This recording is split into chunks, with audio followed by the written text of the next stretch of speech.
Fue diputado provincial, diputado nacional, mandato cumplido. Bienvenido, Julio Ginso, a Reporte Especial, un dirigente radical de nuestra ciudad, de cara, bueno, a una interna partidaria que está próxima, ¿no? Se va a celebrar el 7 de septiembre.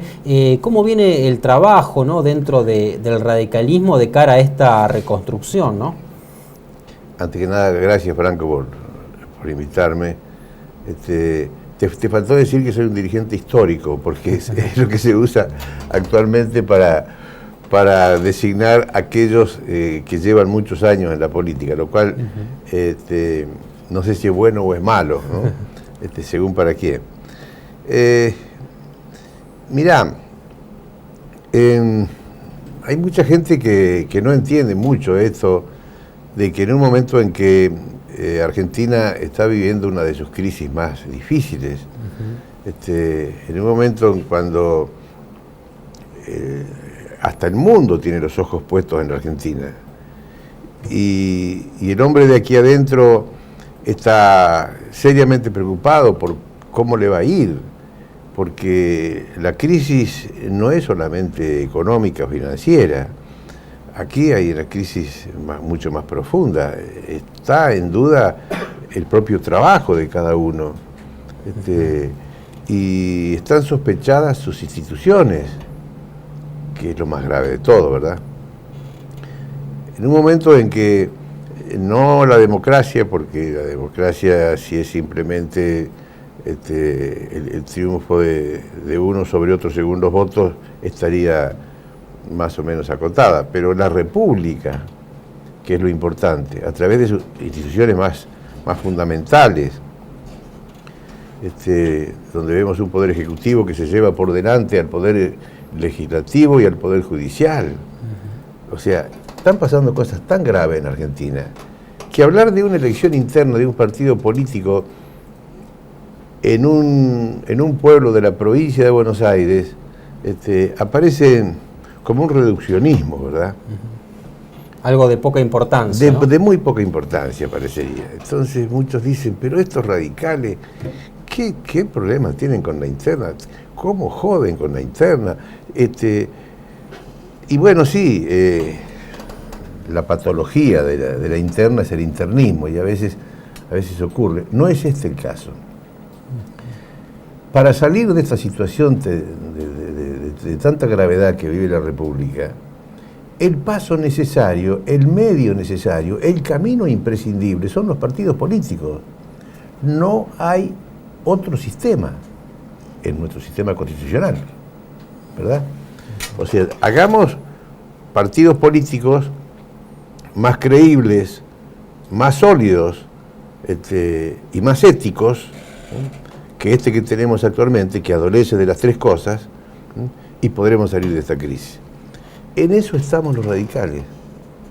Estamos en modificar a este partido político en algunas cosas que se han quedado atrás en el tiempo, en refrescarlo, en ponerlo en actividad, en recuperar esencias perdidas u olvidadas, ¿no? Para que el año que viene el radicalismo de la provincia de Buenos Aires, que es el radicalismo fundamental en el país, el Comité de la Provincia de Buenos Aires es la columna vertebral del radicalismo nacional. Vos fijate, si ves un poco la historia, que cada vez que el radicalismo le ha ido bien, es porque le ha ido muy bien en la provincia de Buenos Aires. Aquí se definen las elecciones. Bueno, en eso estamos, ¿no? El Comité de la Provincia de Buenos Aires desde hace ya varios años, unos cuantos años, está poco menos que inactivo. Y está regalando, por decirlo de alguna manera, una fuerza extraordinaria, que es la fuerza de los comités de distritos. Hay 134 comités en la provincia de Buenos Aires. Esto no lo tiene ningún partido político. En cada pueblito, el más insignificante, hay 4 chapas. Una de las 4 chapas dice Comité UCR. Esto no lo tiene ningún partido político, me animo a decir, del mundo. me animo a decir, del mundo. Y bueno, estos comités, en gran parte de ellos, están en este momento inactivos, han sido vaciados por inactividad de unos, por inconducta de otros.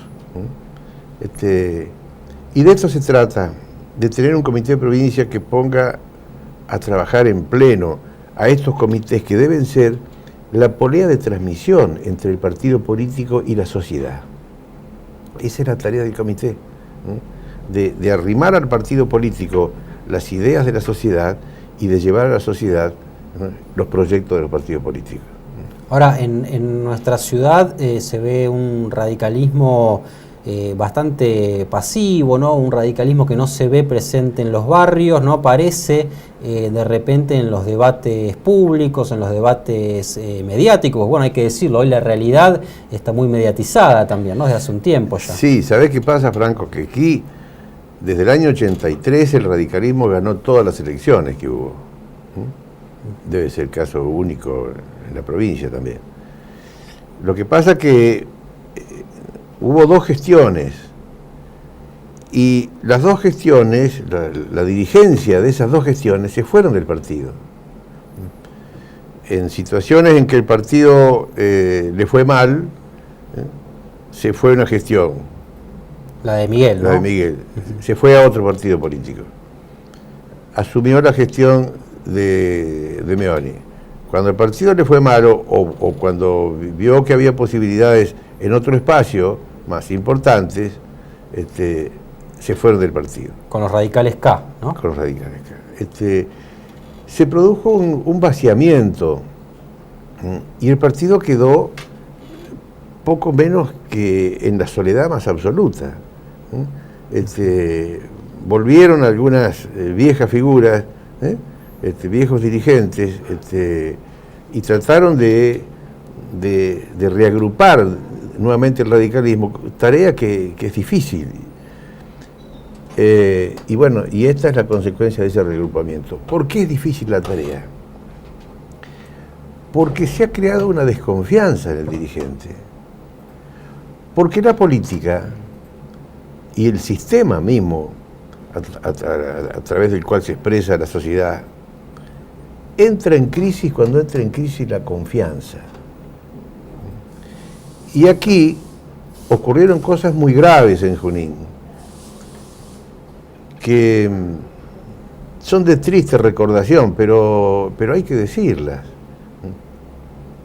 La dirigencia se fue a otro partido político. Junín tiene 3 legisladores, ¿verdad? Los 3 legisladores tienen su origen en la Unión Cívica Radical, son lo que son gracias a la Unión Cívica Radical. Hoy están en bancas de otro partido político, de un partido político que es una de las patas del Partido Justicialista. Yo me digo, cuando el dirigente político no es dueño de su vida privada, tampoco es dueño de sus actos totalmente, porque arrastra necesariamente a un sector de la sociedad que creía en él, que le había dado a él una banca, que le había dado a él una posición en el comité, que le había dado, y que de pronto se siente que ha dejado de estar representado por esa persona. Esto crea desconfianza. Yo repito siempre, hasta el aburrimiento, no hay día que no lo diga en una reunión, por la presencia que tiene, las viejas e incumplidas palabras de Levenson, ¿no? Cuando dice, el político debe tener necesariamente 2 cosas, decía Levenson. Debe tener doctrina, es decir, ideología, es decir, proyectos, para que nos entiendan, pero debe tener fundamentalmente conducta para que nos crean, porque el mejor proyecto, si no está respaldado por una conducta que es coherente con ese proyecto, no sirve, porque requiere que la sociedad crea en él. Y a la política la hacen los hombres, son seres humanos, ¿no? Que deben demostrarle al otro ser humano que está en condiciones de representarlo, ¿no? Y de llevar adelante su propuesta. Si desconfían en él, se cae todo. Ahora, Ginso, hoy vemos candidatos, ¿no?, muy preparados a través del marketing, de los expertos, ¿no?, donde se dice que más bien se busca transmitir sentimientos, ¿no?, y de repente la conducta, la ética, la ideología, incluso parecen haber quedado un poco en desuso. No es el caso de Sergio Massa, de Mauricio Macri, ¿no?, de dirigentes que buscan de alguna manera transmitir esperanza, visión de futuro, pero se trabaja más lo emotivo, ¿no?, hoy.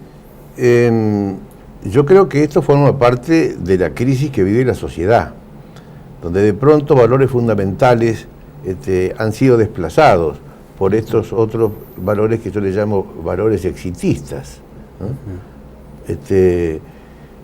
Y creo que los valores no existen porque sí.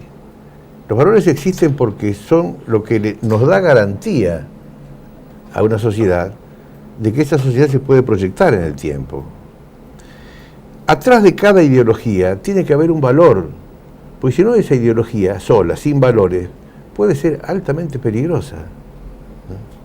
Lo que importa son los valores. Alguna vez, y espero que sea lo antes posible, la sociedad va a recuperar los valores perdidos, va a volver a los valores que recordaba, que le transmitieron sus padres, que son los que hicieron posible que tengamos una sociedad como la Argentina, formada por gente que venía de todos los vientos, ¿sí? Y sin embargo se encontraron en valores nacionales: la lealtad, la solidaridad, la confianza, ¿sí? Son valores perdidos. El valor solidario, ¿sí?, es un valor perdido por la sociedad. La ética era uno de los pilares del radicalismo. La ética lo sigue siendo. Hay partidos políticos que no es que sean inmorales, son amorales, en el sentido de que no hacen de la moral una cuestión. El radicalismo tuvo un fundador y un seguidor de ese fundador, que fueron dos hombres que hicieron de la moral política una razón de lucha y de vida. Alén, pocos minutos antes de pegarse un tiro, en un Mateo frente al Club del Progreso en Buenos Aires, besa a su hijo y le dice: te dejo en este beso todo mi amor, es tu única herencia.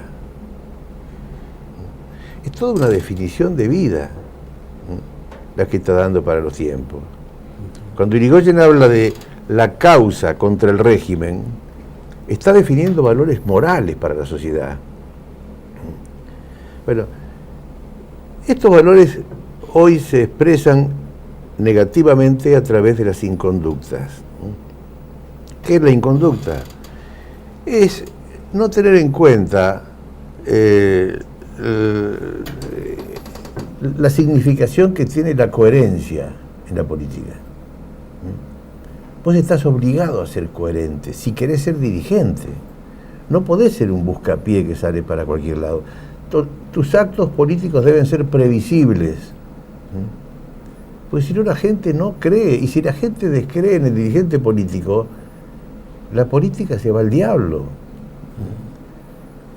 La democracia es un régimen de gobierno, más que la democracia, la república, que exige el compromiso del ciudadano. Este compromiso no se agota, obviamente, con ir a votar una vez cada 2 años o cada 4 años. Esto no tiene ninguna significación. El compromiso está metido todo el año, desde ya que no todos pueden ser dirigentes políticos, pero desde algún lugar, vos tenés que comprometerte con ese sistema. Ahora, esta falta de coherencia es también la que se vio, hay que admitirlo, en el gobierno de Fernando de la Rúa, ¿no? Sin ninguna duda. Porque, ¿sabés qué pasó con el gobierno de Fernando de la Rúa? Teníamos nosotros un gran dirigente que se llamaba Ricardo Balbín, que decía siempre, no importa quién lleve el palo, lo que importa es la bandera. Y esta frase que nos motivaba a muchos, se demostró con el tiempo que no era correcta. El que lleva el palo, o sea, el abanderado, tiene que estar en consonancia con la bandera. Porque si no, antes o después va a haber un conflicto. Y esto pasó con la Alianza. La Alianza fue un grupo, casi diría un amontonamiento, que no tenía destino porque quienes iban allí no pensaban todos igual. Y el propio de la Rúa no expresaba el pensamiento radical progresista, profundo, ¿no? Progresista, como lo había definido Alfonsín ya de antes, que el radicalismo era un partido político que expresaba en Argentina a la socialdemocracia. O sea, un partido de centro izquierda. Irigoyen decía, el radicalismo es de centro izquierda. Irigoyen lo decía en el año 20, porque el radicalismo, decía Irigoyen, es como el corazón. Igual el corazón, dice, está del centro a la izquierda. Ahora, ¿no cree que podría pasar lo mismo que ocurrió con la Alianza, con el Frente Amplio UNEN, por ejemplo, con estos coqueteos con Mauricio Macri, por otro lado Pino Solanas, Carrió, Wiener? Yo creo que hay riesgos. Yo creo que hay que actuar con mucha madurez. O sea, ¿por qué si los frentes amplios, como se llaman, por ejemplo, en Uruguay o en Chile, funcionan tan bien, aquí no puede ocurrir lo mismo? Yo no tengo ninguna duda de que con el socialismo tenemos una identidad ideológica muy importante, fundamental, y con gente que está en otros partidos políticos, como el GEN actualmente, porque muchos de ellos tienen su origen en el radicalismo, como Margarita Stolbizer, la Carrió. Lo que no se puede es actuar con la enfermedad del protagonismo, porque es una enfermedad que produce consecuencias a veces graves, ¿no? Cuando uno quiere ser superior a los demás, puede incurrir en actos como el que pasó vez pasada, eso es lo que vos te estabas refiriendo, y entonces la imagen que se da es de ruptura inmediata y la sociedad deja de creer. Yo creo que a la Argentina le está haciendo falta necesariamente un gran espacio socialdemócrata. Así como Macri está creando un espacio de centro derecha, ¿no? Está bien que lo haga, y el peronismo no sé qué espacio está creando, porque no sabemos qué es el peronismo en este momento, ¿verdad? Lamentablemente. O sea, el peronismo, yo deseo que se articule, se institucionalice, porque no sabemos dónde está el peronismo. Siempre fue una cosa bastante difícil de definir ideológicamente, porque allí hubo gente como William Cook, que fue uno de los ideólogos más importantes que tuvo desde una óptica marxista, a gente de la ultraderecha, ¿no? Como no hace falta citar a López Rega, otros peores todavía. Entonces, le va a hacer muy bien al sistema democrático argentino que el peronismo se institucionalice y que no dependa de la voz de una persona. Ginso, ¿cómo va a ser Faunen aquí en Junín, ¿no? Para poder construir una opción electoral que pueda ser competitiva, ¿no? de cara al año que viene? Y yo creo que no va a ser muy difícil, porque muchos de los que están en UNEN ahora hemos militado en el mismo partido político, o sea, muchos tienen extracción radical, y si bien no están en el radicalismo por cuestiones que muchas veces fueron de circunstancia, el pensamiento no se cambia, ¿no? Será cuestión de encontrar a las personas que expresen mejor este pensamiento. En las ciudades es más fácil que en la nación, porque para hacer un cordón cuneta no importa demasiado la ideología o la filosofía que hay atrás del cordón cuneta, ¿verdad? No quiero ridiculizar el ejemplo, pero lo que quiero decir es que además nos conocemos todos y coincidiremos que habrá que buscar a las mejores personas. ¿Avisora algún candidato? No, ni se nos ha ocurrido todavía. Habrá que buscar a la gente que, además del pensamiento y del proyecto, respalde el proyecto del Junín del futuro con comportamientos. Y volvemos al comienzo. ¿Por qué? Porque el hombre público, el dirigente político, no tiene vida privada. Y si quiere tener vida privada, que deje de ser hombre público. Es como los jugadores de fútbol o los artistas, que se enojan cuando se meten en su vida privada, pero es así. Porque si no tuvieran esa vida pública, no serían famosos. Bueno, decía, alguna vez me acuerdo, decía Alfonsín, decía, yo no entiendo a muchos dirigentes. Dice, son muy austeros en sus vidas privadas, casi recoletos. Son más liberales en su vida profesional. Y son el vale todo en su vida pública, ¿no? Bueno, esto no puede ser así. O sea, el dirigente político, el hombre público, debe ser absolutamente cristalino. Debe poder pasear por las calles de su pueblo sin que haya un solo dedo que lo señale. Ginso, muchas gracias por haber estado aquí en Reporte Especial. No, muchas gracias a vos por haberme invitado. Gracias.